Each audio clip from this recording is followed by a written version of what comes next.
Good morning, everyone, and welcome to Namaste Tomorrow, a platform where we try to bring thought leaders from the innovation to understand, what's their thought in terms of technology and innovation, which is disrupting the whole corporate world.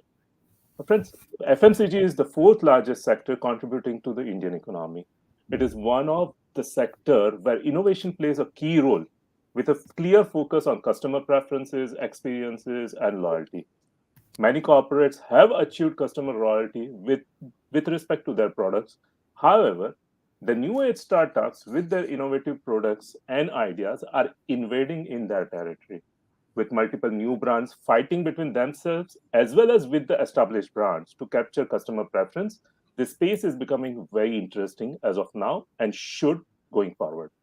To tell us more about how innovation and technology is playing a key role in this sector, we have with us today Sumit Keshan, Managing Partner at Wipro Consumer VC.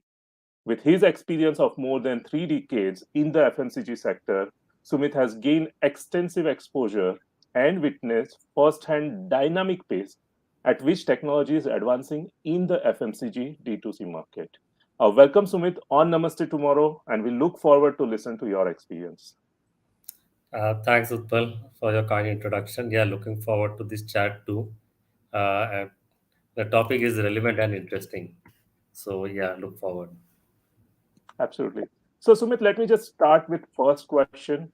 You know, with a decade of experience in the consumer sector, how have you seen the landscape changing, and where do you see the trend going?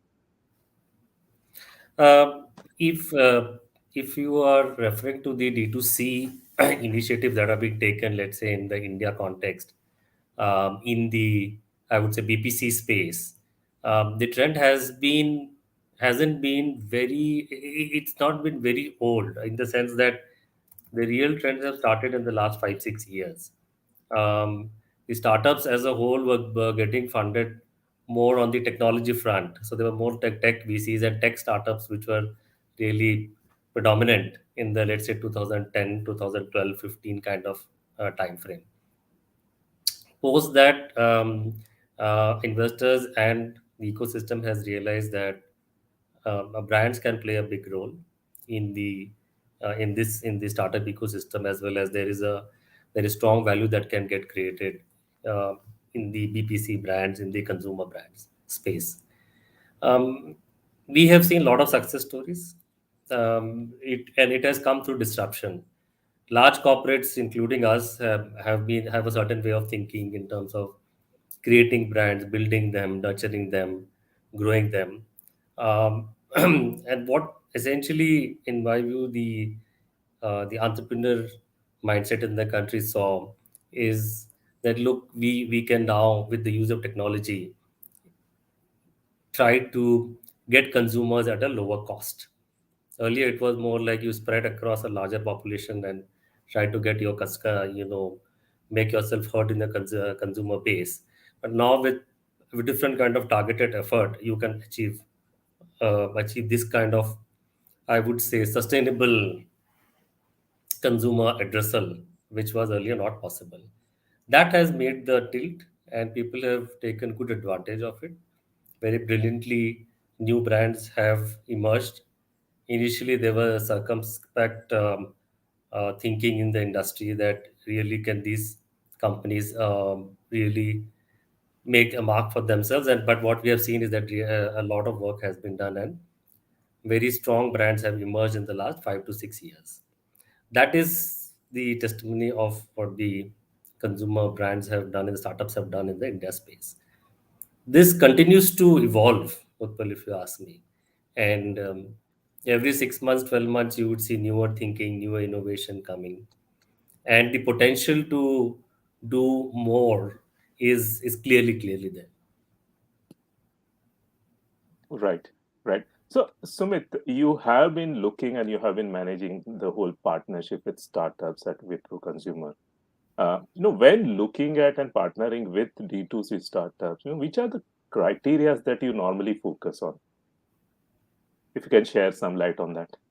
Yeah, so interestingly, we started the journey by creating a separate initiative we call it ventures, or a separate VC fund within Wipro Consumer, about 3.5 years ago, saying that look, we can't start a startup being a corporate.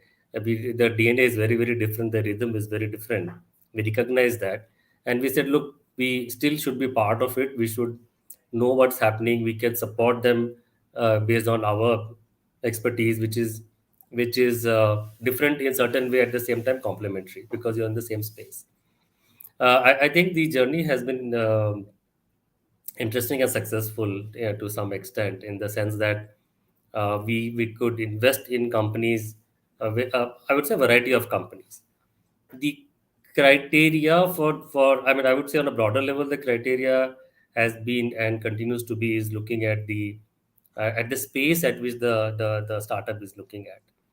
And it could be created space, or it could be a creation opportunity, um, which means that market may be already created or not created, or something that you can create. Second is the founder quality, the team quality becomes extremely important. And third is the product quality, and fourth is the consumer acceptance, to some extent. I mean, obviously they're small companies, so some evidence of consumer acceptance is very critical. And I think that is where our lens has been, where we try to tell organizations and entrepreneurs that look, all good in terms of creating products, very important, but how is your focus on consumer? That's the lens that we want to bring for in our companies, in the thinking of our companies. So three or four key criteria is what we can apply to start with, in terms of filtering the ideas and the opportunities that come our way. Right. Sumit, you hit the nail. I think so. Consumer centricity is the key for any D2C or FMCG brand to succeed. So, as a this FMCG sector is very vast. Various products, within the FMCG sector, work, providing consumer various type of experience. From your perspective, which are the key sectors within FMCG or key areas within FMCG sector that you focus on? Uh, so our focus has been broadly in the areas where we operate in, and around them. Well, we are focused on skincare, we are in beauty, we are in various other categories globally, having 30 brands, and we can cater to about 60 countries. Um, I'll give you a few examples of the investments we have done, which probably can answer this question. So we invested in MyGlam, and what MyGlam has done is come into the I would say makeup space. And now makeup space has been traditionally, we have the large brands, large players, global, which have deeper penetration. And in this space, MyGlam came and has made a mark for itself. Now, one can say that, look, it's a crowded space. Can you really enter here or survive? I think not only have they survived, but actually have become a good player there. And there has been a certain thinking behind this. The strategy as well as execution has worked very well. You look at Ustra. Now that's into male grooming. Like, when you look at male grooming, there are handful of companies, but the market is not developed. So that's a market creation opportunity which they are dealing with very effectively. I would say about 7 8 years ago, was there any male grooming company? The answer is no. Even now, if you ask me, the market is still very, very small.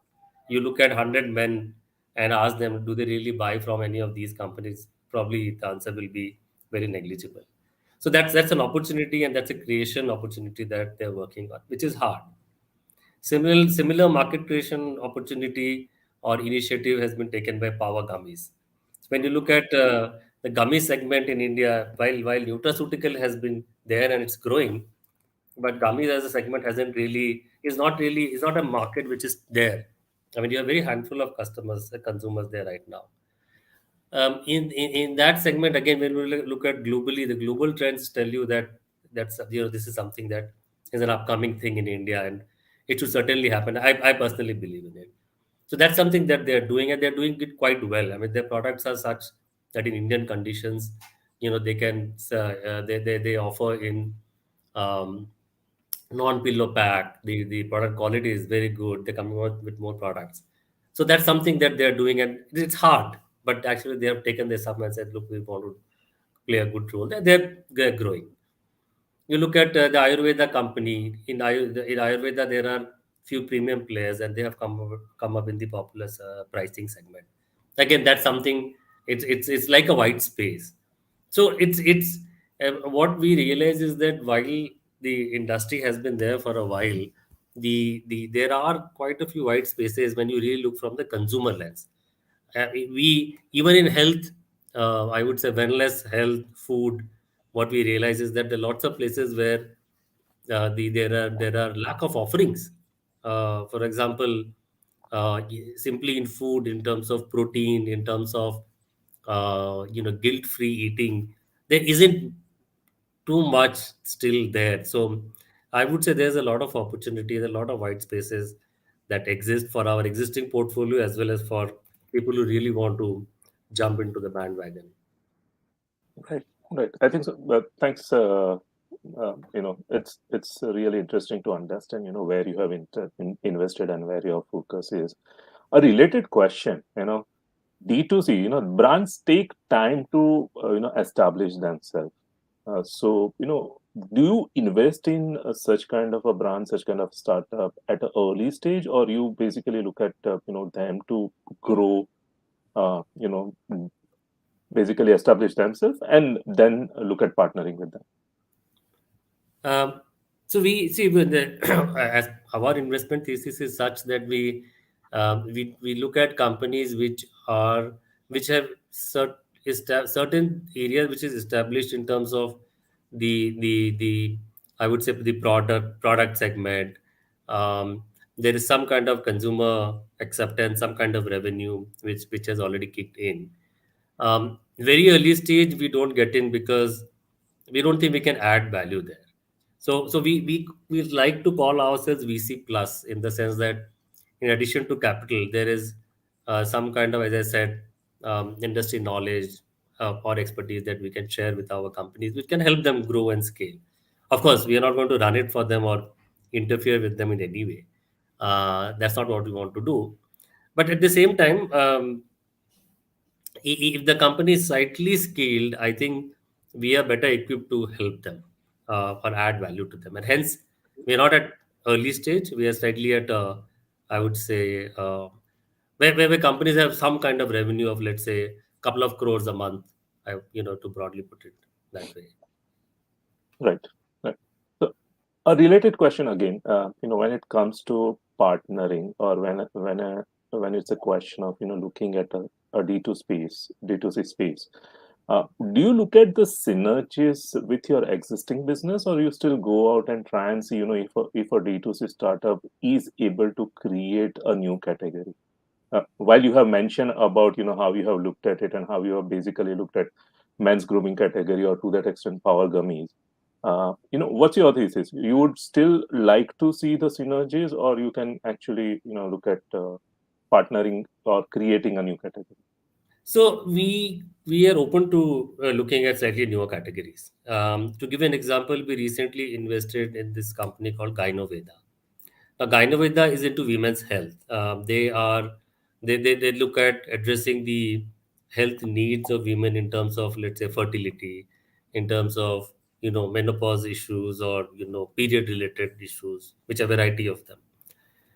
Many of the so these are not classical, BPC sector, but the interesting part is it's a newer category for us, and still we're investing it. We've invested in it, and we find that a lot of distribution can be created in this company to be able to grow and reach the masses. So the vision of the company is to look at how can we reach a much larger number of women than what they are addressing today, because they feel that the product offerings are strong. So we are willing to look at newer categories. However, if it's completely unrelated, I think we probably will not look. True, true. I fully agree with you. Sumit, innovation is a key, when it comes to FMCG and D2C brands. Where do you see digitalization and technology playing a role in the D2C FMCG sector going forward? So I think one is the tech has been a part and parcel of D2C movement, if you ask me, because that is what has been the big enabler when you're trying to reach a certain number of potential consumers online. So tech has to be a very strong base for it. All our companies have, I would say, not just basic tech but strong tech. The potential to use tech much beyond what is being used now is still very high in terms of not just the reach but the analysis. I think a lot more is being done and can be done by each of these companies in the D2C space. Um, you touched upon innovation. Innovation again is I would say it's fundamental. It is fundamental to what you are trying to create because if you are a Me Too product, it's very hard to uh, communicate to a consumer that why should they he or she buy your product. Very simple. Why should they buy? Consumer even look at it. It has to be innovative and innovation can be in multiple areas. So to me there is absolutely no limit to innovation or creativity in what is possible in this industry. So extremely, I would say, extremely high potential area as far as technology usage and innovation is concerned. Right.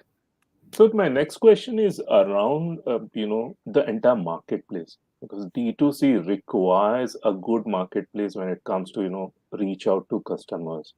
There's always a question, whether it should be online or an offline, and online being, quick commerce, marketplaces versus offline, which basically requires more, capital. What's your take on it? When it comes to D2C, where should a startup focus? Whether they should focus on online or whether they should focus on offline. Utpal, there is no single answer to it. What I have seen, if you just talk about the online space, what I've seen is that companies and keep I'll come to offline is in the online space companies have various mixes. So certain companies are extremely own website focused, less on marketplaces, and some companies are reverse in terms of the focus. There are pros and cons, but my advice to companies is that look, it depends on your strength. If you feel that this is the best way to go and you feel if you have the right kind of skills and expertise to do in a certain manner, please do it because there is no yes or no answer to it. End of the day, you have to meet consumer needs, you have to grow. As long as that is being done, I think it really depends on the organization's strength. At the same time, in India, so if I compare, let's say, with let's say Southeast Asia, where we also invest in, the the the marketplace model is much more developed in India. Whether we talk about Amazon, Flipkarts of the and Nykas of the world, in Southeast Asia, of course, it's there, but it's not as strong. If you look at Indonesia, Vietnam, Philippines, those kind of countries, or even Malaysia. So in India, my advice to companies has been that don't overlook the marketplace potential because a very large number of consumers exist there who will buy your product, they buy other products. So going on website way, which is the like very ideal way. The ideal D2C means on website only. It's extremely costly. So why should you not take advantage of the established marketplace model? So that mix is I think works well there. Coming to offline, again, it's a special, it's a very different skill set that you require for an organization. Many of our companies, what I've seen is that they don't have offline experience, and and it's completely different. I mean, in contrast to what online way of working is. So it depends on again, can you really do offline? We have helped our companies to create offline structures to kind of navigate them, guide them in terms of how to go about it. How does the distribution system work in India? It's reasonably complex, and we know because we have been doing that for decades. So certain companies they reach a certain scale in let's say e-com online, and then jump into offline, which is perhaps the right way. One of our company has actually started offline much earlier, and they have been successful, right? So again, they've been able to create that skill set, a separate team who focuses on the distribution channel. And again, look, product approach is also slightly different when it comes to online or offline. There can be conflicts between these two. You have to manage all those things. So I would say that you reach a certain size and then jump into offline. Right, right. And I think so rightly pointed out. There is no yes or no, there is no right strategy. I think so each and every startup will have to devise their own strength and decide the way to go, whether to start with online, then do a reverse engineer kind of a thing and go to offline, or if you believe that there is a strength in offline, probably start with an offline, check the market, test the market, and go online. So Why I not? fully agree. I think so. Fully Absolutely. with. Absolutely. So, my next question is around the areas where startups can have a play. So, there are multiple areas in the FMCG sector, where we see the play, like product innovation, process innovation, supply chain, customer experience. So, in your view, if a startup is focusing, I think so, it's a economy within FMCG sector. Where do you see a major focus is coming up? Are they really looking at product innovation, or they are looking at process or supply chain, or it's a mix of all? Um, so one, it has to be a mix of all, simply because product innovation is critical. Supply chain operations are also extremely critical, and I find many companies in this space, they spend extremely high and probably disproportionate time on operations. Now that is important and critical, because that's the way you make sure that the product is reaching the consumer, and hence it becomes extremely important. um, the plus, how many warehouses you should have, which are the logistics providers you should use, what are the return logistics. So there is a fair amount of complexity that you encounter as you grow. Some of them are, I mean, of course, all of them are manageable, but again, depends on your resources, your skill sets. Resources are always limited, whether it is human capital or capital. Fundamentally, I think the important thing is, are you building your processes from the consumer point of view? So, yeah, are you building the products which, of course, meets consumer needs and requirements? Um, are you meeting their unmet needs, for example? Secondly, is your supply chain geared to focusing on that? Okay, I have to reach the product, meet the requirements of a consumer at the right time, in terms of right time, quality, expectation, and so on and so forth. So what we tend to miss out, and this is true for whether large or small organizations, is that we labor on a lot of points, but we miss the point that, look, is it really adding value to the end goal, right? Which is the consumer. I think I've seen a lot of companies, and again, I'm saying, including large companies, where they miss this trick, that they end up spending a lot of time and effort, which does not give them that gain that they actually should be getting. So I would urge companies to look at it from that point of view. Right. Right. Related question. Corporates have developed brands, in many folds. We know, like chocolate. So, we know the synonyms. We never say chocolate, we say Cadbury. Those kind of, brand recall value that they have developed. With the new age startups entering into this arena and trying to disrupt it, in a various way, like, there's a focus on health, there is focus on various other aspects. Do you where do you see corporates are, readiness of corporate to partner with this kind of a startup, engaging with startups? Are they ready, are they willing, or there is a still kind of a hesitance that it's our forte, we are holding it, we'll see, as and when it will come. So I think you have said a lot of things which are true, by the way. As I said, there was a fair amount of cynicism when this whole thing started, right? I mean, let's say 4, 5, 6 years ago, and and large corporates were taking a view that it won't really work. Will it really work because of size and scale? Look, we are much larger. Second is saying that what is their knowledge, resource, skill, etc. Third, these are look loss making companies. How long can they survive? So fair amount of cynicism. I mean, I would say all what you are saying is very very valid. It continues to be valid now.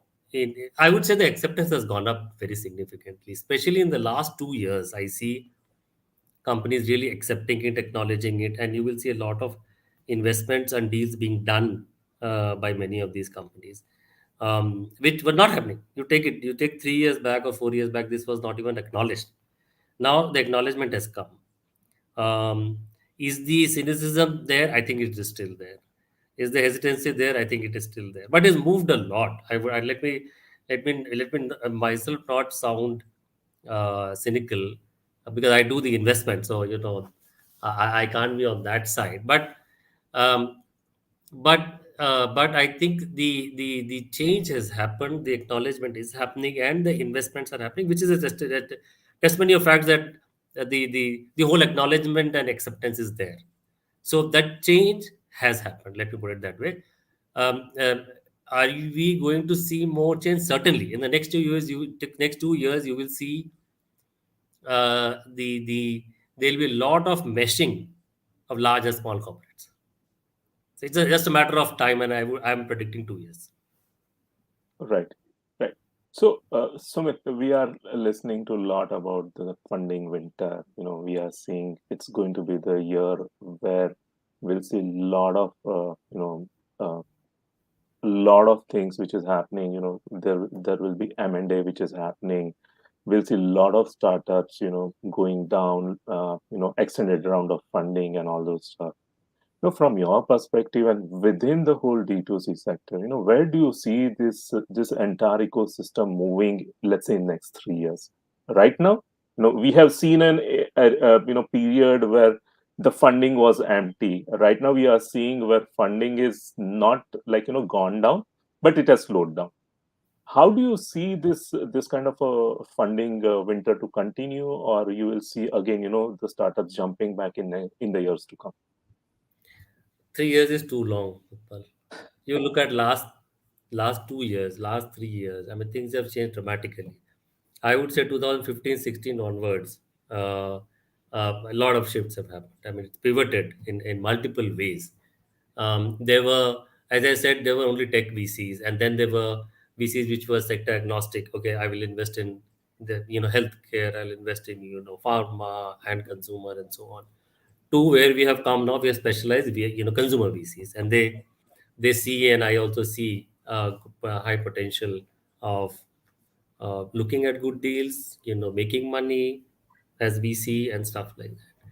So there's a lot of change which has happened, as I mentioned earlier. Forget 3 years. I think the current environment, if you have to talk about, look, everyone has to align with the changing environment, and if with the given current funding beta, everyone is doing it.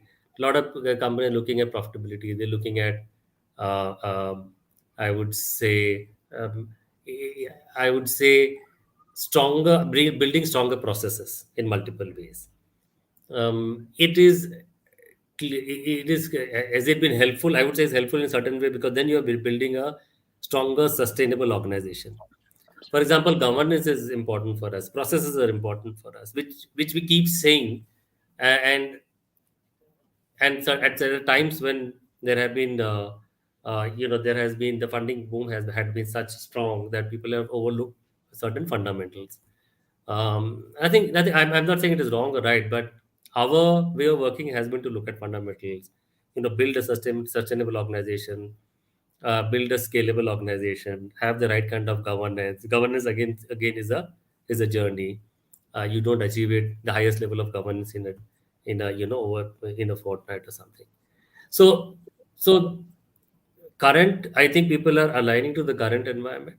Will the current environment change? Yes, of course it will change. It will not be where it is now for the next 3 years. It's a matter of time. I am not the right person. I don't think I want to make a forecast that when will the change happen, but clearly it will happen. Secondly, even now, let's say we are making investment. We recently invested in Gynoveda. Doing another investment. So good companies got at our company, the Ayurveda company, they raised the next round of funding. So good companies are able to raise money. When I'm saying good, when one can define whichever way you want, but that continues to happen, and some companies do command the early valuation also. Of course, the overall valuation has taken a certain change. It, It will continue. I mean, there is absolutely no doubt that the startup ecosystem will continue to thrive, whether it is tech, whether it is fintech, whether it is consumer. You take any of these. It is all about creating a business model and a sustainable model, right? Many times I tell people that don't build a company for investors. You have to build a company for yourself. You have to build a company which is sustainable. That is very critical. And as long as you do that, you have to deal with the changing environment. But I think you will certainly not just survive, you will certainly thrive. Absolutely. I think so. A right message for a startup, who's looking at that, it's not just a matter of survival, but it's a matter of, finding out an opportunity in such kind of a situation and, coming out, jumping back and thrive. Uh, Being a Absolutely. corporate venture capital itself, Sumit, question is more towards all the corporates and, your thought on that. There are two ways of engaging with startup, and that's what we generally believe is one is corporate venture capital, where you actually identify an opportunity, invest in a startup, take them into your fold, and then create the whole ecosystem around it. The second is, creating a corporate innovation program where you basically try to identify, who's basically the right fit out of many, and then work along with them. Where do you see, corporates are tilting towards? Is it the first part or is it the second part? I think each corporate is has their own way of thinking and looking at this particular space, having their own individual strategy. It's quite, I would say, differentiated and unique. What we see is that startups, if we start interfering in them, if we take it in our fold, I think we'll hurt the rhythm of that particular company. But they work in a very different manner. Their trial is like a trial by fire, some in a way, because they probably can launch products without blinking an eyelid. And whereas we probably, at least we're talking about my company, we probably do a research for 3 months and say, no, no, I don't think we should be doing this.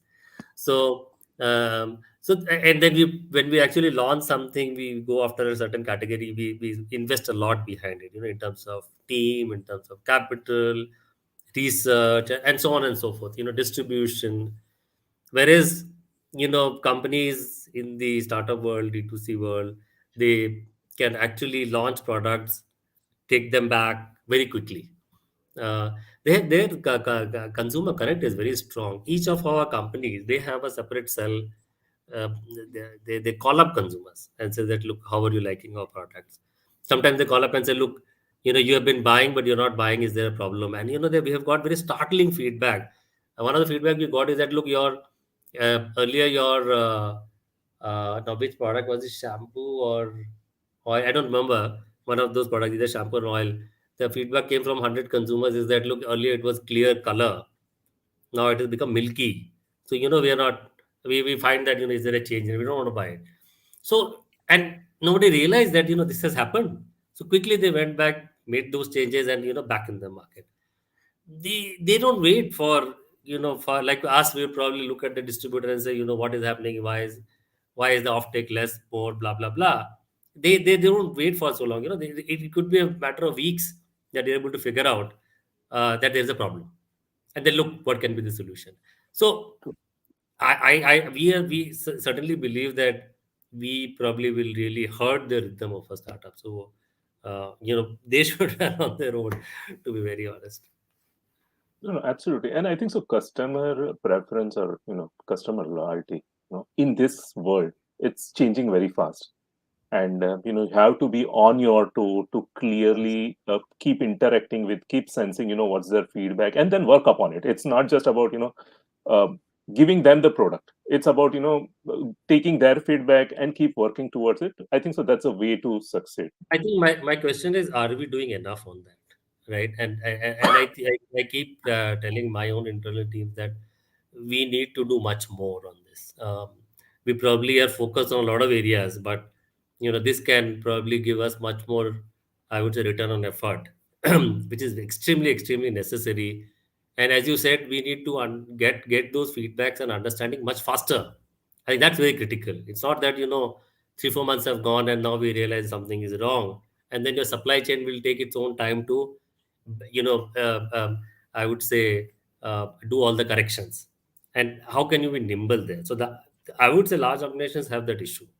um, and and and and just to come back to earlier point, so we look at it this way: some companies are thinking in terms of buying out these companies and strengthening their digital knowledge and presence, because that's something which has traditionally not been the forte of, you know I would say, large corporates and consumer. It's been distribution, it's been offline. So it can be through these, let's say, buy them out, take majority, they bring them in your house, and then kind of leverage on them and become a larger of online player. That's another way of looking at it, which many companies are doing. So I would say it's going to be a combination of strategy for these companies, for all the companies, and everyone will be learning a lot. Let me put it that way. Right. My last question. You know, there's so many entrepreneurs, new age startups who are coming into this space. They're looking at an opportunity and trying to, establish themselves. A few tips for them, given your knowledge, given your experience, few tips for them, what they should be focusing, how they should be looking at the market, and how they can win in this entire market, which is basically, trying to, figure out, who will be the winner. I think you are in a better position to answer this, Utpal. You and your team are much deeper in the VC ecosystem than what I would be doing. Do you want to answer this? I can Well, also answer after you. no, so the way VC will look at it, it's completely different. The objective of a venture capital is obviously earning a return. So, Sure. the way they look at it, the way they try to identify, as I think so, as you rightly pointed out earlier, also, I think so, the team, the product, the market fit, and how they can scale. I think so. These are the four fundamental pillars on which any VC will basically try to take the decision. And specifically at 100x, we being investing at a pre-seed stage. I think so. These are the pillars for us on which we take a decision. Obviously, there are many other parameters, but these are the fundamental pillars, and this is what probably all investors, an angel to a VC, will basically focus. Uh, I really want to understand, when it comes to corporate, because startups will also start looking at how they partner with corporate and try and grow themselves. And when it comes to that stage, what's your take, or what's your advice to this kind of a startups who are actually trying to look at partnering?